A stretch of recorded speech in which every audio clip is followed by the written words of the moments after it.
Apangkaba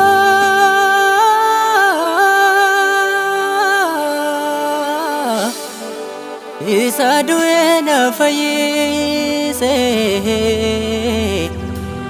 kaaba kee jalaa na baase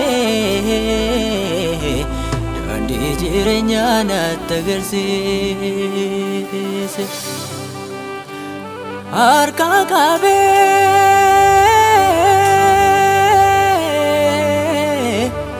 daandii sanaa shakalchiise haala hundumaa naaf mijeesse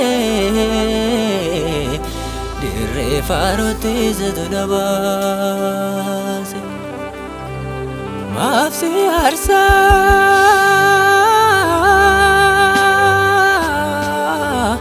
maaliif si gubaa waa'een koo akka mormitaa darbuun koo maafiin haftaa milkaa'uu kaleessa na danda'e ofii asiin nagee duubatti nan deebisu garaa keen gammachiisu ergaa na baasee manaati na yeellasiisu karaatti daamaatiin kan kee ofumaa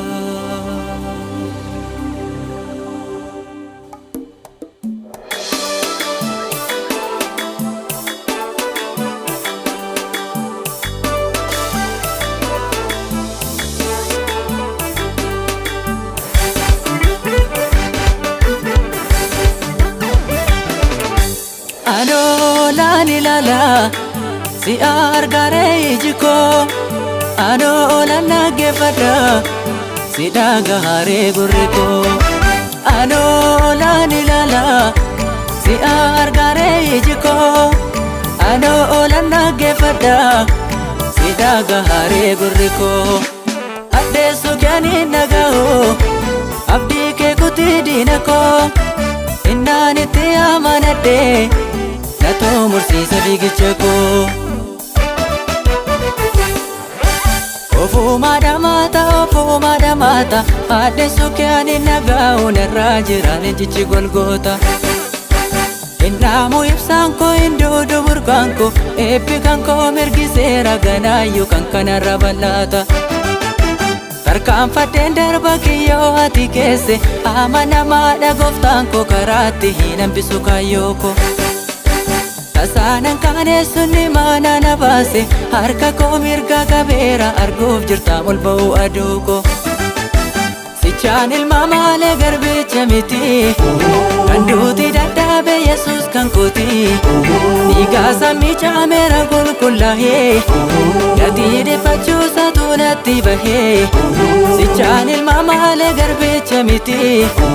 kan duuti dadhaabe yesus kan kooti dhiigaa sammii caameera qulqullaa'ee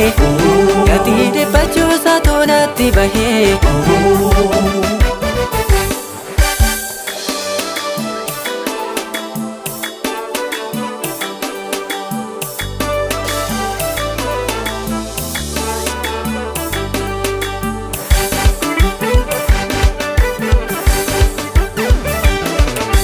deemsa koo dhaabuudhaaf innati qopheessite hidhaan narraa cicciteera ta'eera miilli koo miila biche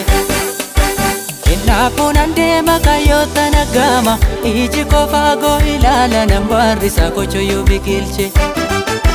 gaarris kannaaf jedha dachaan ollaaf kaa'e yesus tolcheera duraa koo abbaan qaboo maaliree yaaddoon koo kan caaluun akeeka jireenya na eega sichiyyuu darbeen jiraadha dhiiguusaatiin tolee galgallii koo bidiruu koo keessa yesus galfadhee hin nyaatamuu beeka sa'a amanadhee ultaan galaanaa narraasuu garaa koo harkaa qabeenaa jeesisaa mabbaan koo bidiruu koo keessa yesus galfadhee hin nyaatamuu beeka sa'a amanadhee ultaan galaanaa narraasuu garaa koo harkaa qabeenaa jeesisaa mabbaan koo